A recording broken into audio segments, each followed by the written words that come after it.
안녕하세요, 공병원입니다. 오늘은 포토샵으로 유튜브에서 영상을 올릴 때 사용하는 미리 보기 이미지 만드는 방법에 대해서 배워보도록 하겠습니다. 기능적으로는 그렇게 복잡하거나 어려운 건 아닌데, 우리가 포토샵을 처음 배울 때 우리가 여러 가지 기능들을 이 과정을 통해서 배울 수 있을 것 같아서 이 예제를 만들어 봤습니다.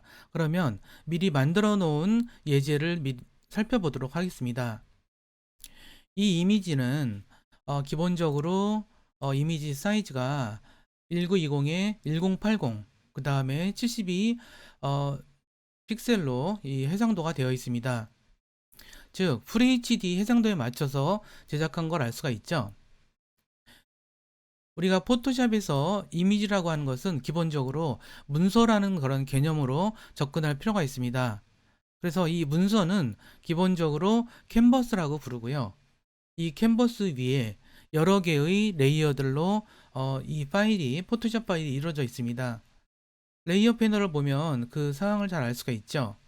현재 인터페이스는 저는 워크스페이스 그래픽 앤 웹을 선택했습니다. 처음 포토샵을 처음 사용하실 때는 에센셜로 시작하실 수도 있겠고 그래픽 앤 웹으로 시작해도 좋습니다.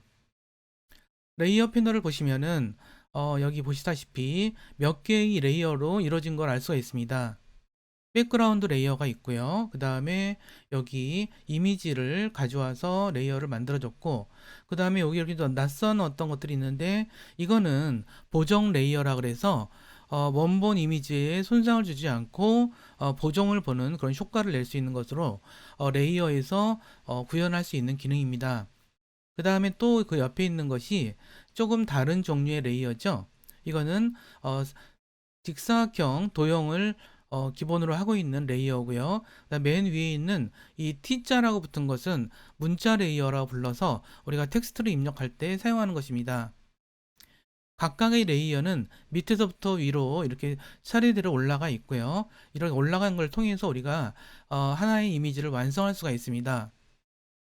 그러면 우리가 오늘은 처음으로 문서를 만들어서 어, 만들어서 캔버스를 열어서 이러한 문서들을 만드는 작업에 대해서 하나하나 살펴보도록 하겠습니다.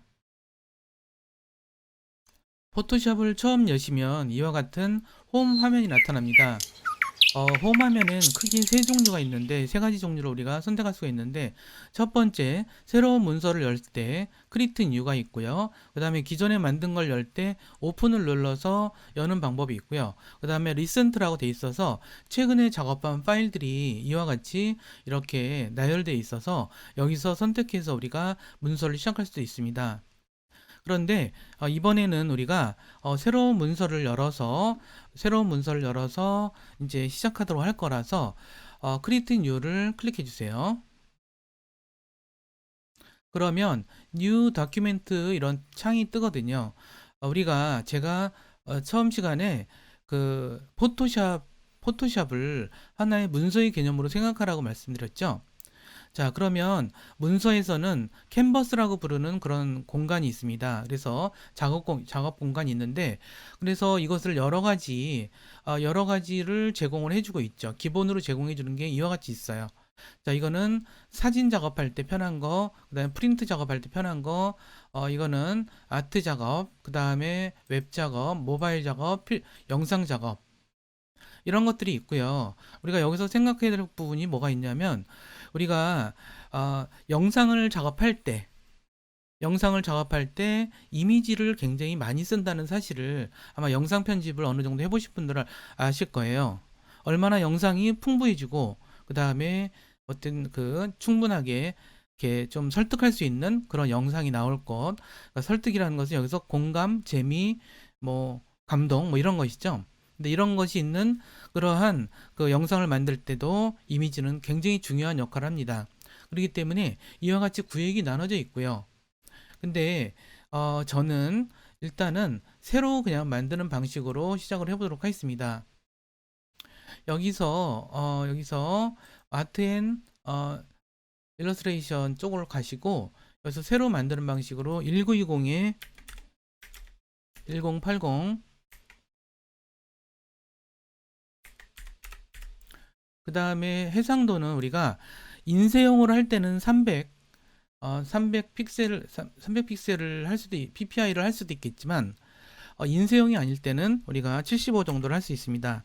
우리가 이거는 좀 잘 기억해 두셔야 돼요. 여러분들이 포토샵을 할 때 그 용도가 인쇄를 위한 것인지 아니면 인터넷이라든가 이런 스마트폰용인지 이거에 따라 좀 다르거든요. 그렇기 때문에 우리가 인쇄할 용도가 아니라면 75 정도를 해도 충분합니다. 용량이 굉장히 커지기 때문이거든요. 나머지는 RGB 컬러 8비트로 지정하시면 될 것 같고요. 요거는 이제 그 캔버스의 기본 색상인데 보통은 흰색으로 그냥 작업을 하고요. 다른 색으로 지정할 수 있지만 보통 흰색으로 작업한다. 이 정도로 생각을 좀 하시고요. 크리트를 누르시면 이와 같이 캔버스가 나타납니다. 우리는 여기다가 우리가 이제 이미지를 가져와서 배경 이미지로 쓰려고 합니다. 현재는 백그라운드 레이어가 만들어졌죠. 그러니까 포토샵에서 새로운 문서를 열면 기본으로 백그라운드 레이어가 생성이 된다. 이 점을 좀 기억을 해주셨으면 좋겠고, 파일을 불러와서, 그러니까 여기다가 색을 채우는 방식이 아니라 사진 이미지를 가져와서 이렇게 배경의 역할을 하는 걸로 사용하는 것을 하려고 합니다. 그랬을 때는 이제 외부에 있는 사진 이미지를 가져올 수 있는데, 파일에서 여기서 보시면은 우리가 프레이스 인베이디드하고 프레이스 링크가 있습니다. 자, 요게 어떤 차이가 있는지가 굉장히 중요한 부분인데요. 인베이디드로 하면은 이제 인베이디드를 하면은 우리가 이 그 포토샵 내부로 내장시켜 버리는 것입니다. 그리고 링크를 하게 되면 사실 어떤 거냐면 가져오긴 가져오는데 이 그 원본 가져오는 이미지 파일에서 메타데이터만 가져오는 것입니다. 여기서 메타데이터라고 하는 것은 링크 값이라 그러면 되겠죠. 어느 폴더에 있고 뭐 이러한 기본적인 정보와 더불어서 어떤 그 중요한 메타 정보들을 가져오는 거라고 볼 수 있겠고요. 우리가 기본적으로는 프레이스 인베이디드를 사용해서 하는 것이 나중에 이제 파일을 따로 별도로 관리하는 것에 불편함이 없기 때문에 이걸 선택하도록 하겠습니다. 그 중에서 이 파일을 가져오려고 그러는데요. 인디자인 38.jpg라는 파일입니다. 만약 이 파일을 가져와서 이렇게 보시면은 이 파일이 어떤 파일일까요? 오른쪽을 클릭해서 이렇게 볼 수도 있습니다. 1920에 1080이네요. 거의 지금 캔버스 만든 것과 사이즈가 같다고 볼 수가 있습니다. 어쨌든 이걸 선택을 하시고 우리가 프레임스를 눌러보도록 할게요. 그러면 이와 같이 캔버스 사이즈랑 맞기 때문에 그냥 들어와졌습니다. 여기서 우리가 변화에 대해서 신경 쓸 것은 뭐냐 하면 이와 같이 외부에서 이미지 파일을 가져왔을 때 이렇게 레이어가 하나 추가됐다는 사실을 우리가 알 수가 있죠. 현재 이거는 선택되어 있는 상태고요. 선택되어 있을 때 이렇게 외부에서 가져온 객체 같은 것들은 이와 같이 선택 핸들이 나와 있습니다. 그래서 마우스를 우리가 가져다가 대면 자 보시면은 이렇게 하시면은 양쪽 화살표가 되죠. 자 이렇게 하면은 이게 크기를 조절할 수가 있겠고요. 그 다음에 이쪽으로 하면은 이제 세로 크기만 조절할 수 있겠죠. 근데 이 그림의 이 외곽으로 이렇게 하시면 이렇게 갈고리 모양처럼 좀 이렇게 돼 있죠. 이렇게 됐을 때는 이 이미지 개체를 회전시킬 수가 있습니다. 근데 이미지 안으로 이렇게 가져오시면은 마우스가 또 이렇게 네모난 삼각형 모양으로 바뀌었죠. 이럴 때는 이 선택한 그 레이어를 이동시킬 수가 있습니다. 위치를. 요 세 가지가 차이가 있다는 점을 말씀드리면서 이렇게 해서 요 상태를 선택 상태에서 해제하기 위해서는 셀렉션 툴 그러니까 요거를 클릭하시면은 이렇게 해제가 되고 이와 같이 이미지가 들어왔다라고 볼 수가 있겠죠. 포토샵에서 도형을 삽입하는 방법은 다음과 같은 순서로 이루어집니다. 먼저 도구 패널에서 여기 그 렉탱귤러 틀 요걸 선택할 수가 있겠죠.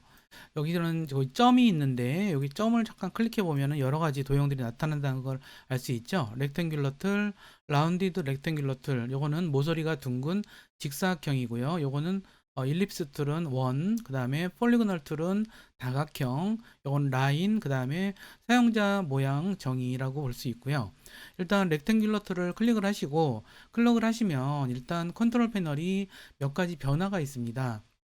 뭐냐 하면 여기서 필과 스트로크를 지정할 수가 있게 돼 있죠. 이 필은 도형을 만들었을 때 도형을 색을 채우는 방식이고, 요거는 스트로크는 요 테두리를 지정하는 방식이라고 보시면 될 것 같아요.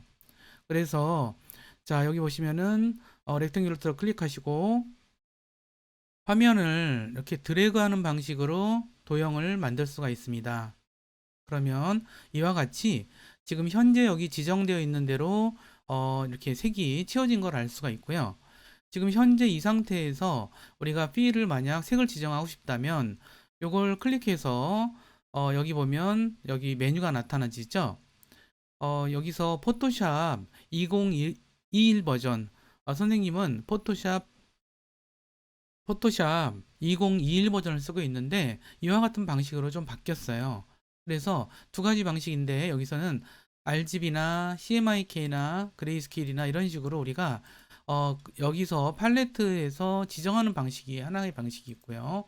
그 다음에 또 다른 방식으로는 여기서 이제 컬러 피커를 불러들여서 우리가 지정하는 방식 두 가지 방식이 있어요. 어떤 방식이나 여러분들이 편리한 대로 사용하셔도 상관이 없고요. 이렇게 지정하시면 색깔이 변하는 거 보이죠?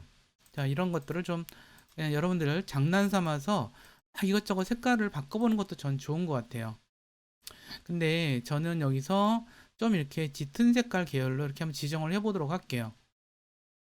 그리고 여기서 요거를 클릭하면 이렇게 됐죠? 이 상태에서 테두리 색은 없는 걸로 지정하고 싶거든요. 그래서 요거를 클릭하시면은 이렇게 되는데 여기에 none이라고 있어요. 그리고 클릭하시면은 테두리가 없는 상태로 요 모양도 바뀌었죠?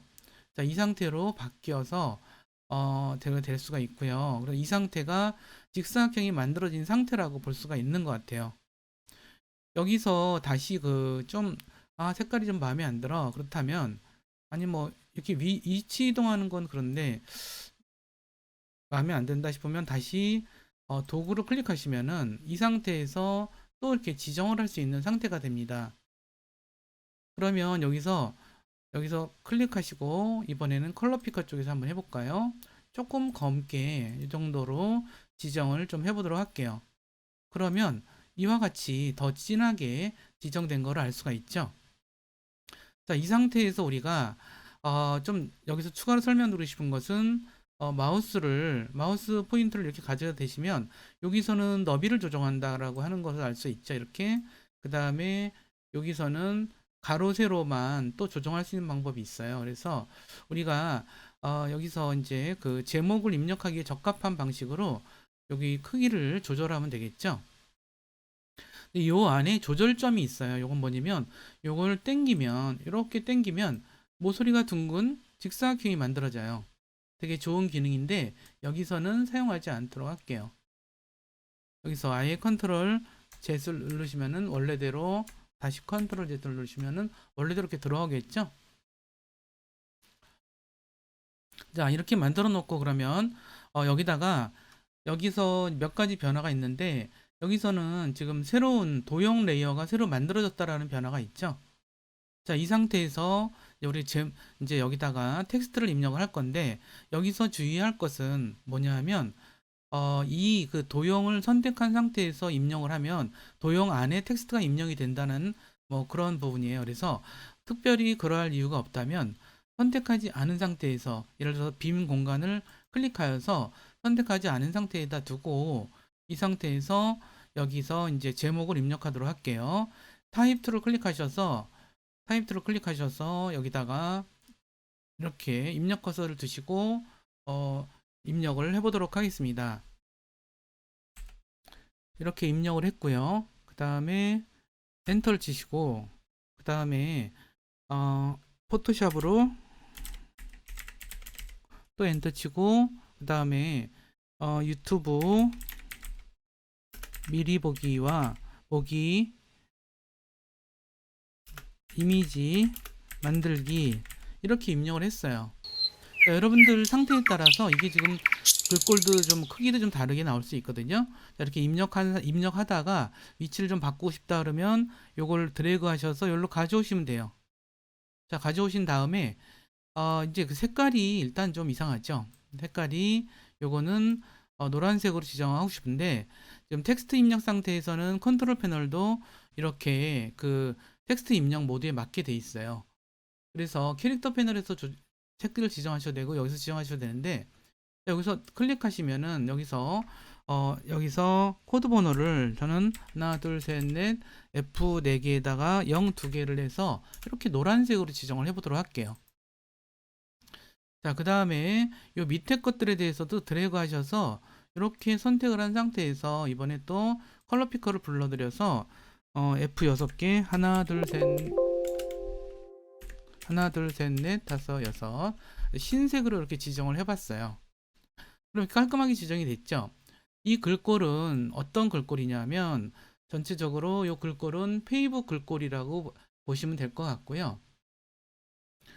페이북 글꼴에 여기서 엑스트라 볼드 스타일을 지정을 했고 145 포인트 정도를 지정을 했습니다. 요 행간은 211 정도를 했고요.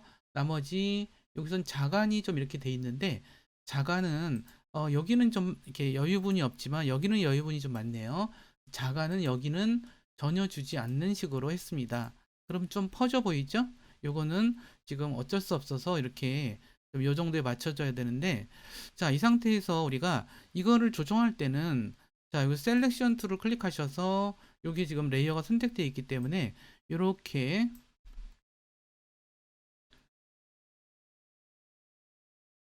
이렇게 지정할 수도 있고요.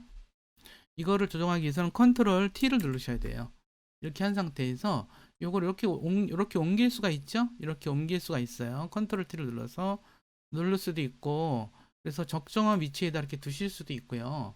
그 다음에 이 컨트롤 T를 누른 상태에서 컨트롤 T는 뭐냐면 에디터에서 트랜스폼 요 기능인데 굉장히 많이 쓰죠. 컨트롤 T를 누른 상태에서 이 선택 핸들을 드래그 하셔서 여기 이거를 하시게 되면 이 자체로 막 크기가 줄어들고 늘어들고 그래요. 여기 바뀐 거 보이죠? 이 상태에서도 우리는 이 폰트 지정을 할 수 있다. 이런 말씀을 좀 드리는 거고요. 자, 이렇게 했으면 우리가 이렇게 어느 정도 그 제목을 좀 만든 것 같고요. 자, 근데 이 상태에서 좀 제가 개인적으로 보기에 셀렉션 툴을 클릭하시고 여기가 좀 현란하다는 느낌이 좀 있어요. 여기가 좀 현란하다는 느낌이 있어서 저는 여기다가 좀 보정 레이어라는 걸 한번 지정을 해보도록 할게요. 자, 여기서 요 이미지에다가 보정 레이어를 지정할 건데 요 밑에 보시면은 여기 요 보정 레이어, 어저스트먼트 레이어 추가하는 게 있거든요. 클릭하시면은 이렇게 목록이 뜨는데 이 중에서 여기서 이제 커브, 익스포저 보정 레이어 종류가 여러 가지예요. 근데 이거는 익스포저는 노출이라고 이게 기억하시죠? 사진할 때 노출을 좀 높이고 낮추고 이런 거에 따라서 명암을 조절할 수 있잖아요. 살짝 이렇게 하면은 요게 이제 상당히 좀 어둡게 지금 지정이 됐죠? 자, 이 상태에서 자, 사각형이 너무 이렇게 답답하다는 느낌이 좀 있어요. 그래서 이게 사각형을 한 레이어를 선택을 하셔서 어페서티 지정을 해볼게요. 어페서티에서는 이렇게 해서 어페서티 지정을 이렇게 투명도를 지정할 수도 있고요. 투명도 이렇게 하면 투명해지죠? 자, 근데 약간만 투명도를 주고 오히려 블렌딩 효과를 좀 주도록 할게요. 이거는 블렌딩 모드 효과는 뒤에 있는, 그러니까 밑에 있는 레이어와 어떻게 합성할 것인가의 문제인데, 자, 여러 가지가 있는데, 여기서, 오버레이도 할 수 있고요. 오버레이도 좋네요. 이것도 슬쩍 보이죠. 완전히 보이는 건 좀 그렇고, 자, 오버레이를 지정해 볼까요? 오버레이를 지정하면 여기 살짝 보이고, 여기서 불투명도를 약간 낮추면은 이와 같이 나타나졌어요. 너무 나타났네요. 이 정도를 지정을 해서 불투명도를 살짝 보이게 이렇게 지정을 했습니다. 이 상태에서 우리가 몇 가지를 좀 레이어 패널에 대해서 한번 잠깐 공부를 좀 해보도록 할게요. 자, 기본적으로 레이어는 몇 가지 레이어가 있어요. 레이어를 우리가 좀 설명하자면 뭐냐면, 우리 레이어는 미술 시간에 셀로판지를 갖고 우리 미술 시간에 해본 적 있으세요? 그 셀로판지하고 좀 비슷한 개념인데, 투명한 비닐에 그림을 그린 다음에 이것을 겹치는 방식으로 해서 이렇게 좀 이미지를 만들어 나가는 그런 수업을 했던 기억이 나는데, 이 셀로판지랑 좀 비슷하다고 생각하시면 돼요. 그리고 우리가 포토샵에서는 레이어가 너무너무 중요해요. 왜 중요하냐? 레이어는 이 포토샵 작업의 기본적인 단위이기 때문이에요. 그래서 레이어를 단위로 그래픽 작업이 이루어진다. 이 점을 항상 명심하셔야 되고요. 그래서 레이어에 관련된 기능은 모두 다 여러분들이 이해하고 어느 정도는 외울 필요가 좀 있어요. 근데 그 중에서 먼저 이해될 것은 레이어는 종류가 있다. 그래서 우리가 일반적으로 이렇게 이미지를 가져오거나 하는 것을 일반 레이어라고 얘기를 하고요. 자, 문자를 쓴 거는 문자 레이어라고 얘기를 하고, 그 다음에 맨 마지막에 백그라운드 레이어. 요것도, 이거는 배경 레이어로서 우리가 포토샵 문서를 열었을 때 기본적으로 제공되는 레이어다. 이렇게 생각하시면 될 것 같아요. 자, 그 다음에 그러면, 우리가 그 레이어에 그러면 여러 가지 기능들이 굉장히 많아요. 근데 그 중에서 우리가 꼭 다 필요한데 그 중에서 가장 중요한 기능들만 몇 가지 설명을 좀 드리도록 할게요. 요거는 이제 이건 요거는 이제 찾기 기능, 뭐 파인드 기능 뭐 이런 식으로도 표현을 하는데, 그냥 파인드 기능이라고 우리가 알아두면 될 것 같고요. 자, 그 다음에 여기서 보시면은 요거는 이제 블렌드 기능이라 그래서 이거는 그러니까 선택된 레이어와 그 아래에 있는 레이어를 합성하는 그런 역할을 해서 우리가 여러 가지가 있는 걸 얘기를 했죠. 그 다음에 여기서는 어페서티는 이제 그 불투명도를 지정을 해요. 그 다음에 어페서티랑 비슷한데 필은 뭐냐면 색상의 불투명도만 지정을 한다. 이런 점들을 좀 알아두시면 될 것 같고요. 자, 그 다음에 이제 여기 보시면은 이제 좀 거꾸로 보는 거긴 한데, 여기는 이제 그 문자 레이어들은 T라는 글자가 박혀져 있죠. 그 다음에 이런 식으로 이건 이제 그 다른 개체들, 그러니까 도형이라든가 이런 것들은 이렇게 다른 표식이 이렇게 나타나서 이렇게 레이어가 만들어진다. 이 정도를 좀 알아두면 될 것 같고, 여기서 또 중요한 기능 중에 하나가 요 락 기능이에요. 자, 락 기능은 우리가 어떤 때 쓰냐면 요 레이어를 그만 잠가두고 싶을 때, 더 이상 수정을 못하게 하고 싶을 때 락을 눌러서 이걸 잠글 수 있다라고 하는 점들을 좀 기억해 두실 필요가 있고요. 이 레이어에서는 메뉴들이 여기 옆에 이렇게 하면 레이어들이 나타나져요. 그래서 여기서를 통해서도 우리가 레이어 편집 작업들이 이루어질 거라서 나중에 이걸 좀 설명드릴 기회를 가져보도록 하겠습니다. 그 다음에 여기 보시면은 요 밑에 뭐가 있냐면, 이거는 애더 레이어 스타일이라 그래서 이거는 여러 가지 그 그 레이어에 대해서 특별하게 서식을 지정하는 그러한 기능들이에요. 그래서 레이어 스타일을 불러들여서 여기서 다양한 걸 하는데, 이 레이어 스타일은 포토샵에서 굉장히 중요한 기능 중에 하나니까 기억을 좀 해두시고요. 요거는 애더 마스크라는 기능인데, 이 마스크 기능이라는 것은 뭔가 이렇게 좀 가려서 어떤 특정 부분만 보이게 하거나 보이지 않게 하거나 막 이럴 때 쓴다, 이 정도 생각하시고 나중에 공부하시면서 배우시면 될 것 같고, 자, 요거는 그룹을 줘서, 그러니까 레이어가 실제로 우리가 실무 작업할 때는 레이어가 굉장히 여러 개의 레이어로 이루어져 있기 때문에 그런 것들을 하나로 묶어주거나 막 이럴 때 여기서 이제 일종의 폴더를 만든다 생각하시면 될 것 같고, 요거는 레이어를 추가할 때 쓰는 거, 요거는 레이어를 삭제할 때 쓰는 거, 요 정도만 일단은 좀 알아두시면 우리가 포토샵을 다루실 때 우리가 좀 별로 어려움 없이 이제 시작할 수 있지 않나, 이런 생각이 들고요. 그러면 우리가 이 상태에서 저장을 할 때, 자, 파일에서 세이브를 해서 할 수도 있고, 우리가 단축키로 누르는 게 좋겠죠. 컨트롤 S. 컨트롤 S는 이렇게 수시로 눌러서 여러분들이 하던 내용들을 자꾸 저장하게끔 지정하셨으면 좋겠어요. 근데 그러면 이렇게 되고 나서 우리가 이제 그 유튜브 미리 보기 이미지로 사용할 건데, 그럼 유튜브에서는 어떤 미리 보기 이미지로 어떤 것까지 허용을 할까요? 몇 가지 형식이 있는데 주로 사용하는 것은 JPG 방식이랑 PNG 방식이에요. 특별한 이유가 없다면, 자, PNG 방식은 우리가 특별한 이유가 없다면 이제 PNG나 JPG로 저장하면 되는데, PNG 방식으로 하면 해상도가 좀 더 높아요. 용량이 좀 더 크지만 그 다음에 JPG로 해도 용량이 거의 비슷하긴 한데 약간 좀 떨어지는 상태라서 우리가 여기 PNG 방식으로 한번 해볼까요? 파일에서 Save As를 누르시고 그러면 여기서 파일 형식을 바꿔야 되겠죠? 클릭하면 굉장히 여러 가지가 나와요. 그 중에서 PNG 방식으로 선택을 해보도록 할게요. 그래서 여기서 이제 그 표지 이렇게 할게요. 여기서는 표지 이렇게 해서 우리가 여기다가 어, 미리 보기 표지 이런 식으로 PNG를 지정하고 저장을 누르도록 할게요. 그러면 여기서 퀄리티를 지정하는 건데 여기서 그냥 라지 풀 사이즈로 하도록 할게요. 자, OK를 눌렀어요. 이렇게 되면 우리가 다 끝난 거죠. 그래서 탐색키를 열어보면 이렇게 만든 파일이 여기 있네요. 자, 이걸 오른쪽 클릭하셔서 우리는 그 사진 앱을 통해서 열어보도록 할게요. 그러면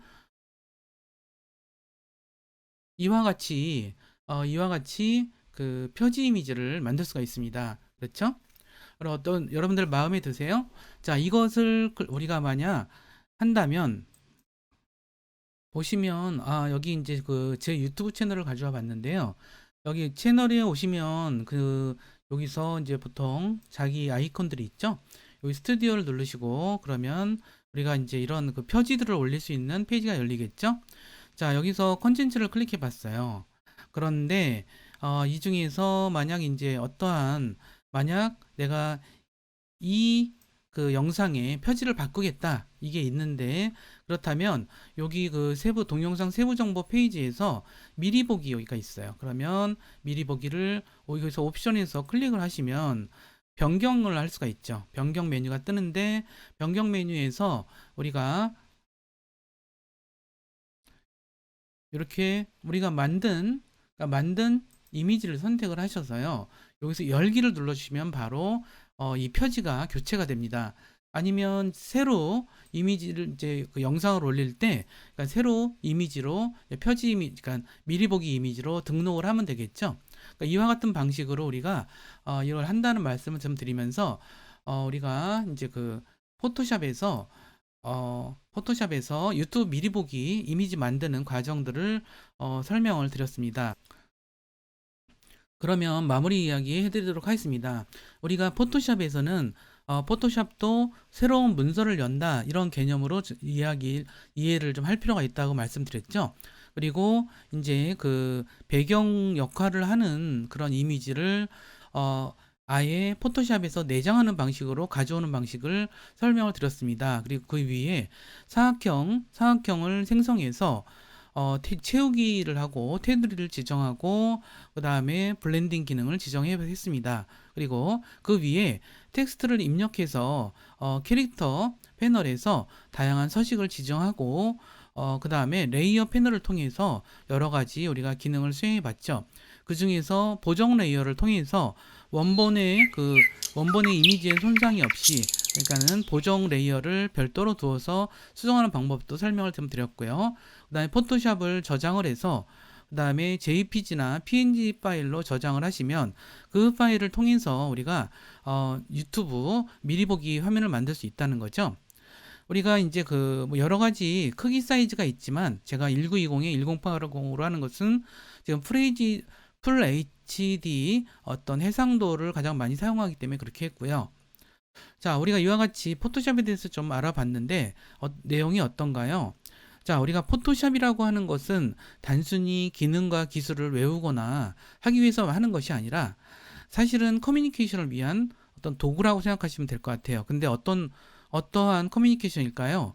그래픽과 이미지나 영상 뭐 이런 것들을 통해서 말과 메시지를 주고받는 또는 그 메시지를 주고받는 과정에서 광고 이미지를 만들 수도 있고 아니면 예술 이미지를 만들 수도 있고 아니면 또 어떤 인포그래픽을 만들 수도 있고 카드 뉴스를 만들 수도 있고 그러니까 이러한 어떤 비주얼 커뮤니케이션의 한 과정으로서 우리가 포토샵을 어떤 커뮤니케이션을 위한 되게 중요한 도구로서 생각해야 된다 이런 말씀을 드리면서 오늘 수업은 여기서 마치도록 하겠습니다. 그럼 다음 시간에 더 재미있고 유익한 내용으로 찾아뵙도록 하겠습니다. 감사합니다.